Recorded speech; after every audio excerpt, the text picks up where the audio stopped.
All right, welcome everybody to our Insight Team Expo presentation. In this presentation, we'll be discussing what the Insight team has done in the previous school year. For this team, our advisor is Dr. Juan. We have a graduate student advisor, Kevin Delao, and our members are Alejandro Martinez, myself, Natalie Diaz, Esau Martinez, Padraic Castillo, Jessica Velazquez, and Jose Juarez. And next, I'll be passing it on to Jose Juarez. So this is our team organization.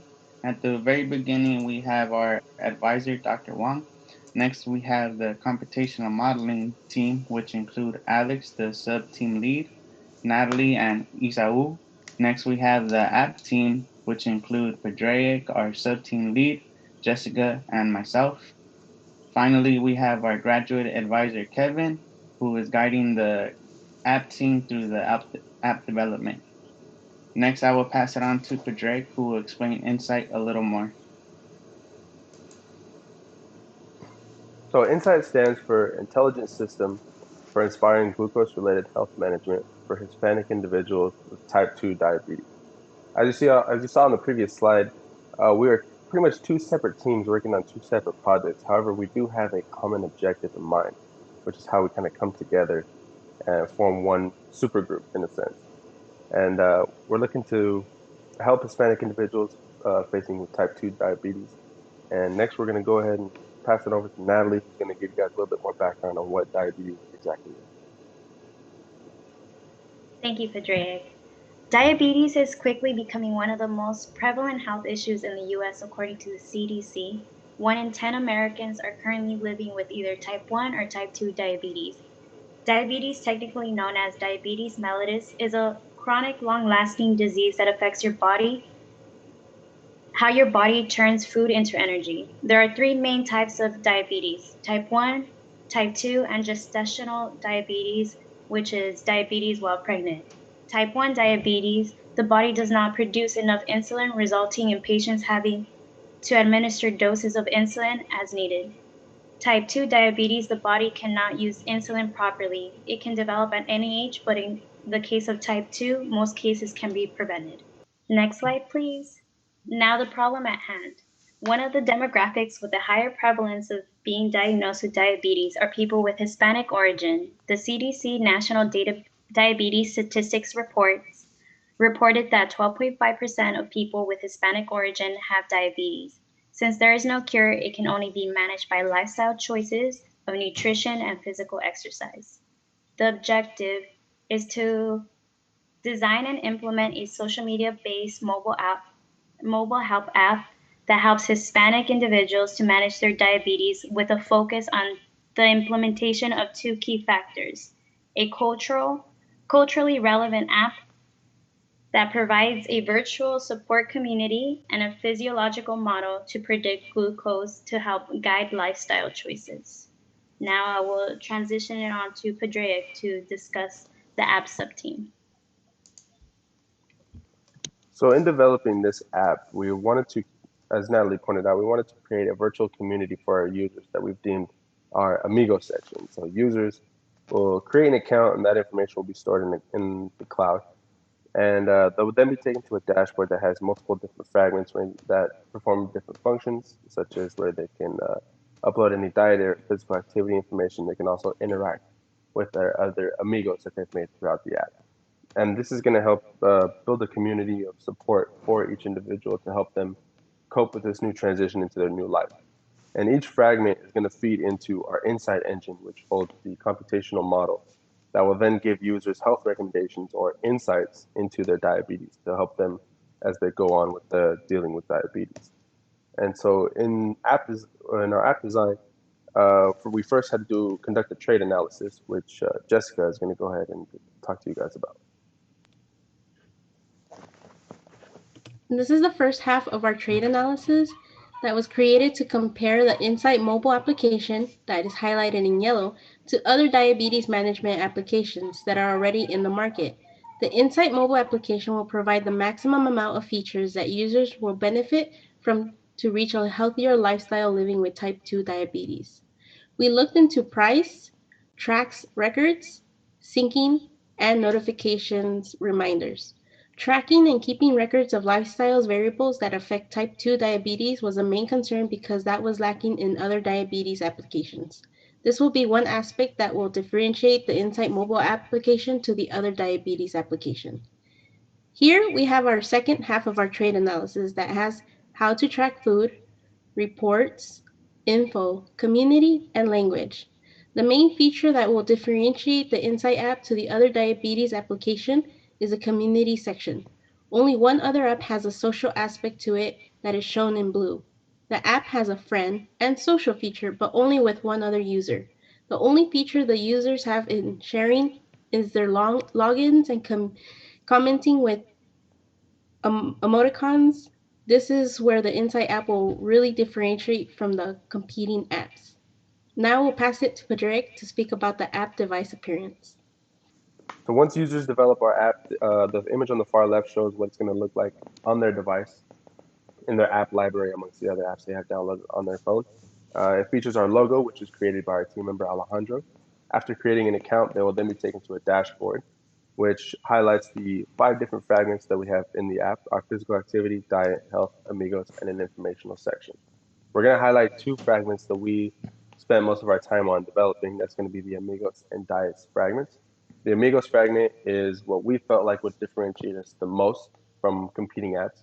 And the diet fragment is key because that's going to be one of the main driving factors for the Insight engine. And I'm going to go ahead and pass it over to Jose now to describe how we went about developing the amigos fragment.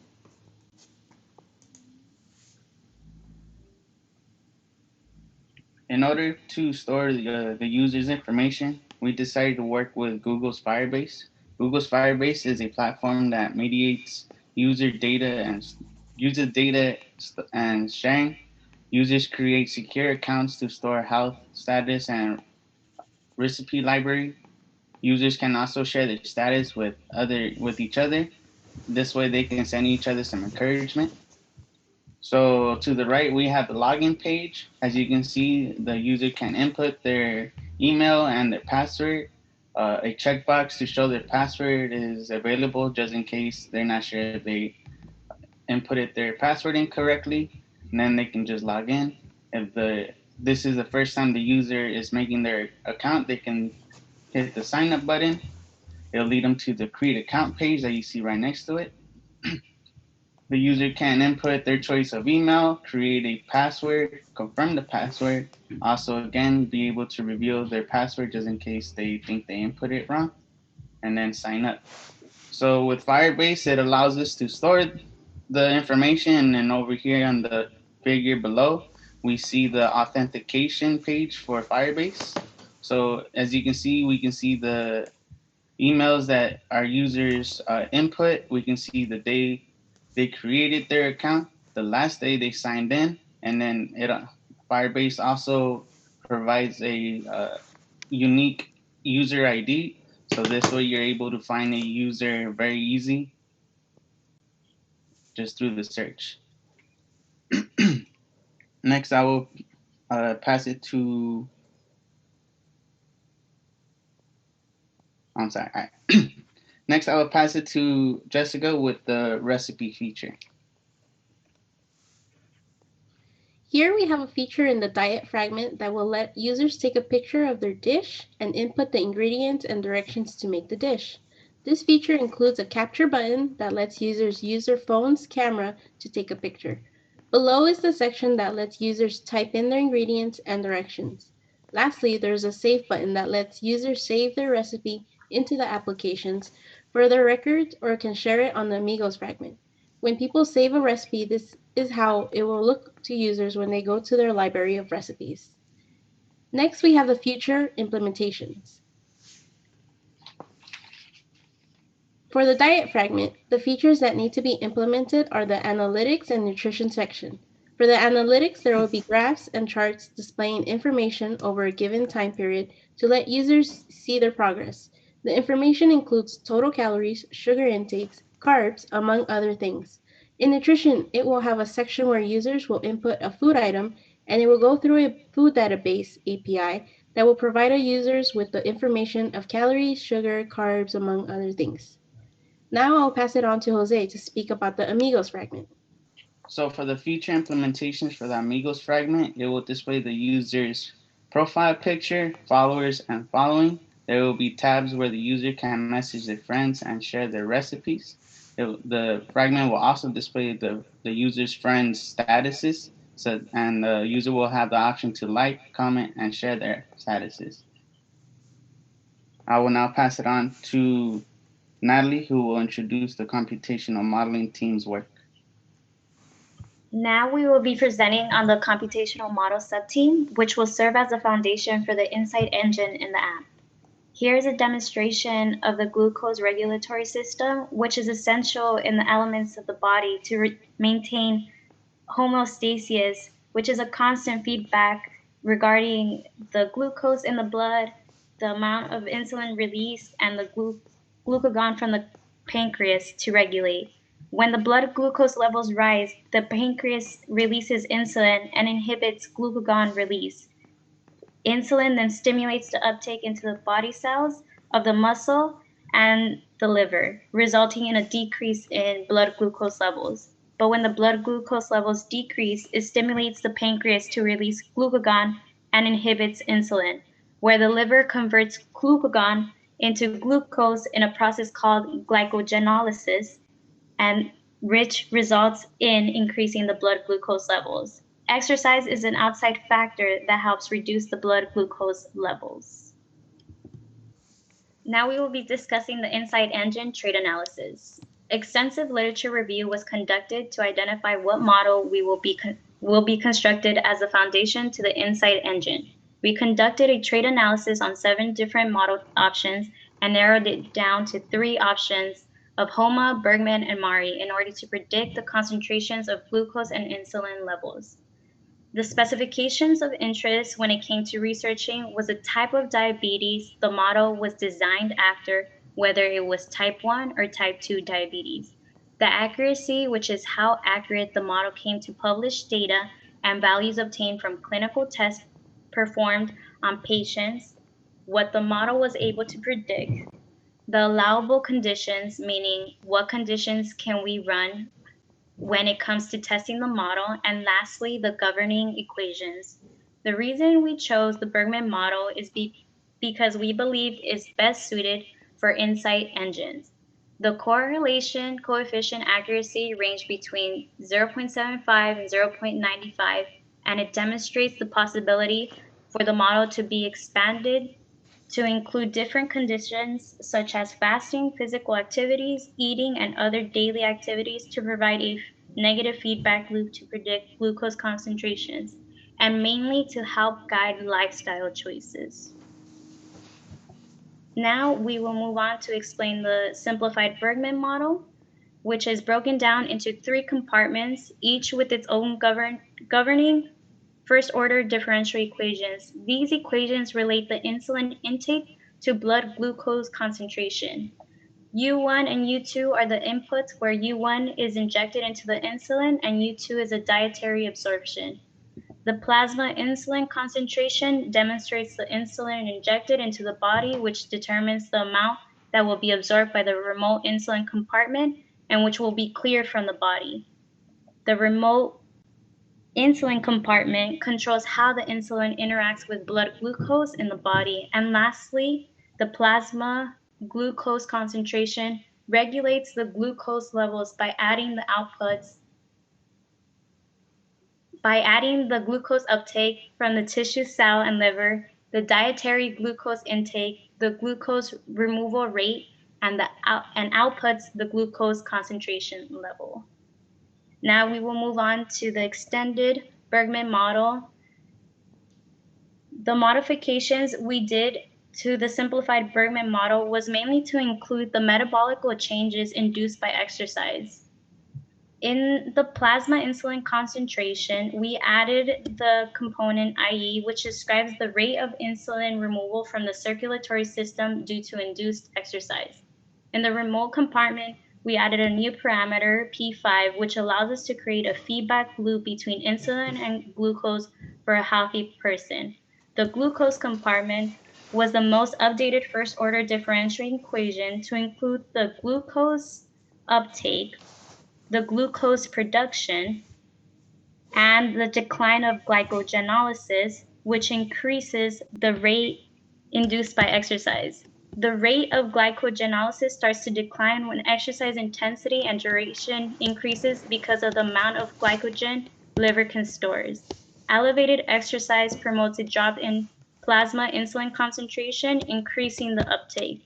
During prolonged exercise, glucose levels significantly drop because of the glucose production from the liver. In order to prevent hypoglycemia, a threshold was set to relate the exercise intensity and duration. As the duration of exercise increases, the rate of glucose production diminishes because of the limited supply the liver glycogen stores. Including this threshold helps provide a more effective feedback loop and glucose concentration, resulting in a physiological model-driven guidance to help guide lifestyle choices by providing the regulation of exercise and glucagon dynamics on the glucose regulatory system. Now I will hand it off to my colleague Alejandro so he can further explain the results. So I'm going to be going over the simulation test runs for both the simple Bergman model and the extended Bergman model. So for the simple Bergman model, we have 4 conditions that we tested here and 1 extra condition that I'll show you in the next slide. So for this first condition, the 0 initial conditions on the top left. So you can see that there's no glucose input, no insulin input, there's nothing. So we expect very little change in this model, which is exactly what we get. Here it shows a rapid rise and a plateau, but really the change is from 100 here to 100.3, so about 100 milligrams per deciliter, so not too much, exactly what we expected. The next graph I'm going to be going over is the extreme glucose input on the top right. So for this one, it would simulate eating basically a big vat of ice cream because it's a lot of sugar in one time. So here we're expecting a huge rise in the glucose level, the blood glucose level, and that's exactly what's seen here. So we get a rise from 100 here to 125 up here, so that's a whole 25 milligrams per deciliter rise, which is not the best if you're dealing with the diabetes.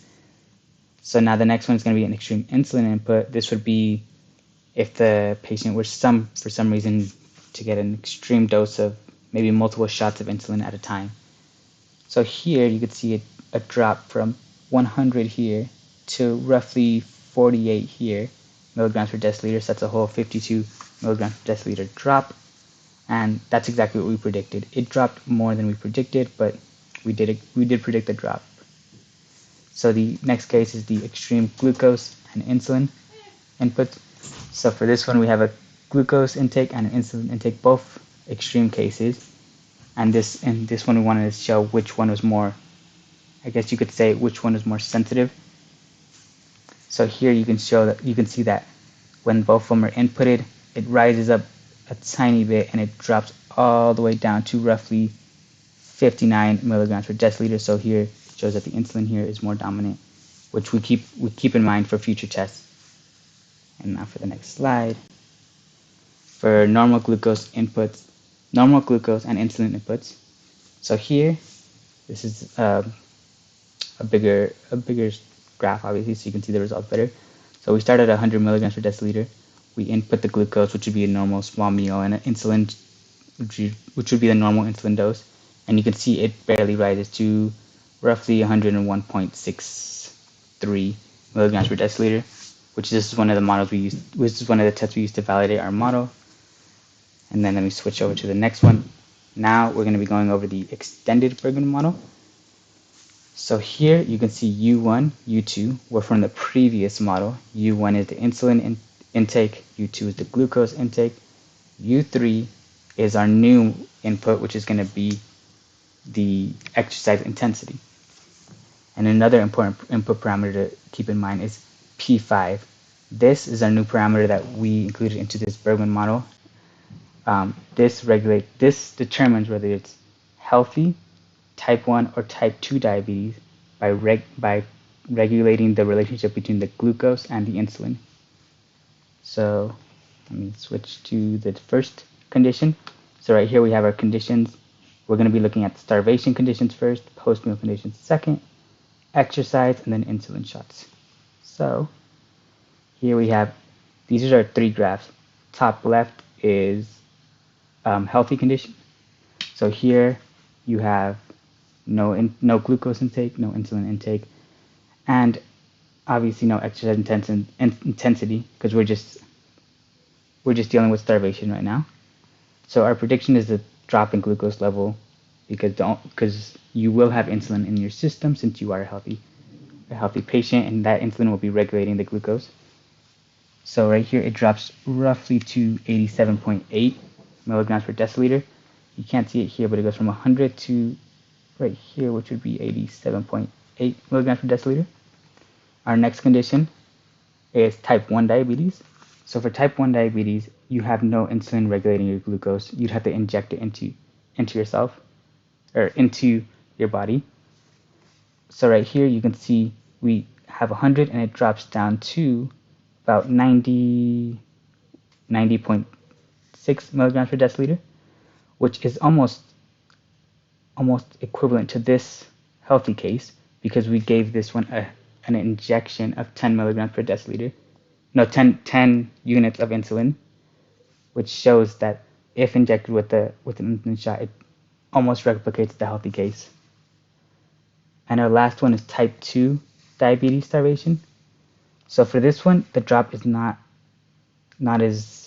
it does not drop as low. It goes from 100 to 97.6 roughly.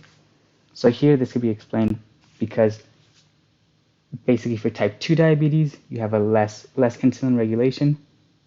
So that means the blood glucose level will drop less when you're starving because there's no insulin regulating that glucose. So let me go to the next slide. So post-meal healthy results. So this basically shows you get a glucose intake and what happens to your body when you get that glucose intake. So for the first case, same as before, we have a healthy person. So you take a meal and you can see that because there is a relationship between the glucose and the insulin, the glucose does spike, but then it goes back down to roughly normal levels of around 105.8 milligrams per deciliter. So you can see it here, spiking up, going back down, and plateauing here. For my next case, you have the type 1 diabetes, which remember it's no regulation between, there's no insulin regulation between the glucose and the insulin, but there is an insulin injection. So here you go from 100, it goes up higher because the insulin injection is not as good at regulating the body as the human body itself, basically. So it does go up higher. It goes up to roughly 114, and then it plateaus at 113 milligrams per deciliter, which is still not great, but not the worst. But you see in type 2 diabetes, where you don't get the insulin injection, and your insulin that you produce in your body is not as high as the healthy person, you can see that it rises significantly. So it goes from 100 milligrams per deciliter to roughly 121 milligrams per deciliter. So you can see how type 2, if not regulated properly, can become a serious issue. Let me go here. For these exercise test results, so the exercises time was roughly 5 minutes that we tested. So for the first case, it's a normal healthy person. So you can see they start at 100 milligrams per deciliter. Their blood glucose level immediately starts to drop. Then they begin their exercise and it plummets lower. And then, but once their exercise finishes, it slowly starts going back up to a normal blood glucose level of roughly 89 milligrams per deciliter. And then our next condition is type 1 diabetes exercise. So the main difference you could see here is this flat line right here. So because the type 1 diabetes doesn't have its own regulating system from the P5 variable connecting the glucose to the insulin, you can see that the glucose level does not begin to change until the threshold for exercise is reached, and then it begins to plummet, but also once the exercise is done, it begins to regulate again, and it shoots up roughly to 100 milligrams per deciliter because there's no insulin pulling it down. Okay, so insulin shots. This next one, for a healthy person, the insulin shot, you can see how much of an impact it would have on a healthy person here. So if you were to give a healthy person an insulin shot with no glucose intake or anything else, you can see that it goes from 100 roughly to 80.2 milligrams per deciliter. So it's a significant drop from the healthy case with no insulin shot and no glucose, so basically the starvation case. So this shows that you would not want to be a healthy person injecting yourself with insulin. And for this one, the next case would be insulin shot for type 1 diabetes, which is what the insulin shots are meant for.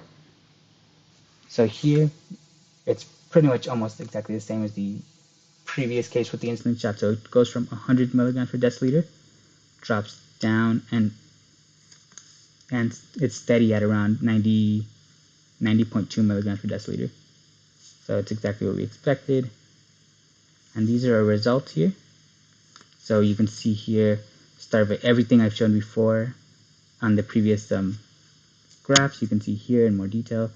You see starvation healthy, diabetic, type 2, post-meal, diabetic, type 1, and then type 2. Exercise, you can see the low points here for the exercise when it drops, but it always goes back up here in a healthy case to 86.91 milligrams per deciliter, and the type 1 is 99.89. And you can also see the insulin shot results here. So now I'll be passing on to my colleague Esau. He will be explaining the data analysis portion of the modeling team, whose results using the Matlab code. So for the experimental data for the model validation, we used a UCI machine learning department data set that includes 70 patients and around 10,000 glucose readings. There's approximately 3 months of data per patient and 20 different codes. We categorized the codes into 2 different sections, although we didn't use all of them. The ones that we didn't use, I did not include into the presentation today, but I will talk about the glucose measurements and event data categorical variables. Both of these categories will be used hand by hand to try to explain glucose levels. For example, pre-breakfast, post-breakfast, pre-lunch, post-lunch, versus more than usual meal ingestion or more than usual exercise activity. But before we get into the actual data, we have to talk about how we chose the data, which is in the next slide. The data analysis protocol. So first of all, we have to research data, and we have to make sure they're public because they're not all public. Once we do find a data set, we have to do some preliminary data analysis. What do I mean by that? Examine the data structure, the subjects, the demographics, what kind of information is given, whether it's given to you, whether it's given to you in a coded system, whether it's given to you as a raw data set. Once we know what we're talking about and what we're working with we go through the whole coding process. In this case, we use Matlab to do most of our decoding for our data. Some of the ways to do that is going through asynchronous timestamps. For example, our data set in general was not asynchronous, so all of our time sets were different. Another way to do is a linear. After you have that, you could put it in a linear and interpolate the data, or you could find categorical events or time frames where you could put them into a vector and then interpolate that data, which is what we did in ours. Once you have that ready, you have your data sets ready to go. There's different ways to analyze it or go through an analysis. One of the ways is an event trigger analysis, where there's another correlation analysis. For example, for the event trigger analysis, you could do event related average profiles, while correlation analysis, you could do something like a scatter plot. For the correlation analysis, I'll briefly explain it in the next slide. This is the code I actually have for Matlab. I don't want to get into details for it because it's code. And at the end of the day, what we're trying to do is we're trying to validate the Bergman model. We pretty much interpolate data. We look at different codes, different parameters, look for trends, nearest points, etc. This is how we set up our system. But now, our data set has graphing and results, which is explained in the next slide. So we have to we have to go back to understanding it. So not all patients have all the codes that we were supposed to have, or we thought we were going to have. We ended up doing some basic analysis just to see who has what, who has who, and there's an example there. Some of the codes are empty. There's no information given. Well, some of them have over 50 points, which could be useful, but then it's not useful. We have nothing to compare it with. A good example would be patient 13, which I'll be talking about in this presentation. For patient 13, he has five codes that I will be using: code 58, code 62, code 64, code 65, code 67, and they all mean something. 58, 64, they're parameters, while the 65 and 67 are things we're going to be comparing it to. So the data set itself, time arrangement, which is in the next slide. First of all, we tried just plot data, which is in the left graph. Just plot data, their Y value, their X value, their glucose level versus their time. See if we could find something that relates. And from raw data, we couldn't get nothing. So what was our second step? Let's do interpolated data time. Let's interpolate the time between all of those codes. We interpolated the time. We graphed them on the same time scale, and we compare them. I added a function of zeros to the measurements to look at where those events are actually occurring. We were trying to look for hypoglycemia, which is what we're comparing here, is when your sugar levels are low. We were trying to look for a negative slope, something we couldn't find in a time arrangement method. So since we couldn't do that, we went on and we tried doing scatter plots. And this is explained in the next slide. So for scatter plots, we were looking for clusters between points. So the more data points we had clustered, the more relationship, or the more possible that there was a relationship between, let's say, pre-breakfast or pre-supper, or pre-supper or pre-breakfast against more than meal ingestion, or hypoglycemic. For hypoglycemic, the points make sense, even though they don't cluster. You can look at the highlighted points, they're more towards the left. They're lower glucose levels compared to, instead of going them to the right or to the top right. So the scatter plots do make sense. It's just the data doesn't. So there's another method we could try to use, and we could try to use the overall average profile graphs. This is explained on the next slide. It's a little more intuitive because you have to think about it a little harder. So what I mean by that is that to do overall average profile graphs, we have to choose a specific time and compare it to before and after. And so how we did that for us, we chose an 8-hour period. We chose a hypoglycemic event, so when the event happened, and then we chose eight times or 8 spots where it happened in that same eight time gap. It could go from before or after, and we were expecting results. So the zero for the graphs on the right are the ones those are the hypoglycemic events. We were expecting the slopes to be going down. In this case, we didn't. It looks like it happens per pre-supper, but if you look at as the time goes on, it starts going up actually, and the slope was already going down before the hypoglycemic. Once again, this did not help, and to just validate our data, we also graphed them without any hypoglycemic events. So what I mean by that, not related to that on the same timestamp, and it looks like a continuation of the graphs. So nothing that we were able to use. Lastly, the last method we used to validate the data was using box plots. So box plots, these are useful for a lot of data analysis. People use them for gasoline, people use them for petroleum, people use them for mileage per car. We tried using it to relate the glucose levels when there was some hypoglycemic relationships versus unusual meal ingestion. Once again, we were expecting the graphs on the left for the hypoglycemic to be lower at all times than the ones with no events, because the no events means there was no event related to it. It doesn't happen.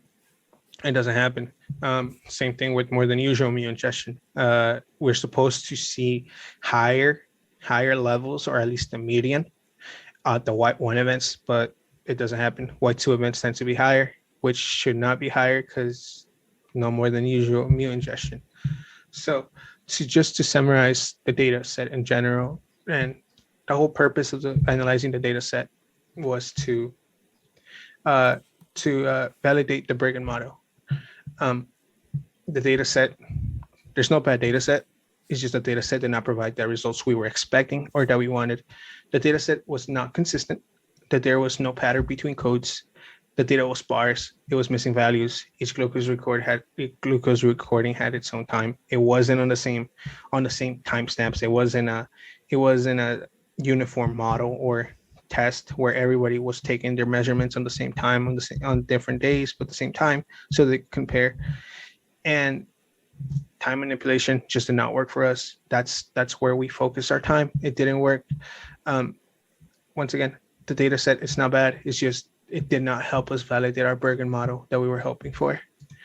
And I'll pass it to my groupmate Jessica to talk about project achievements. Here we have the project achievements. For the app development team, they developed a UI design for app dashboard and 2 fragments, loaded app onto a mobile device and successfully implemented multiple functions. For example, recipe upload, user account creation, dashboard navigation. Implemented cloud storage for user account information. Implemented photo upload function for recipe sharing. For the computational modeling team, created extended Bergman, analyzed validation dataset, tested extended Bergman model using extensive simulation scenarios. And now I'll pass it to Jose to speak about the future endeavors. For our future endeavors, we hope to enable peer-to-peer sharing, implement health monitoring functions, integrate computational model into app, validate extended Bergman model using real-world data, investigate richer experimental data sets, create a machine learning algorithm to predict HbA1c blood glucose, and merge machine learning model with the app team. Thank you for your time and attention. Please join us for our Q&A on Thursday, May 6th from 1 to 2 p.m.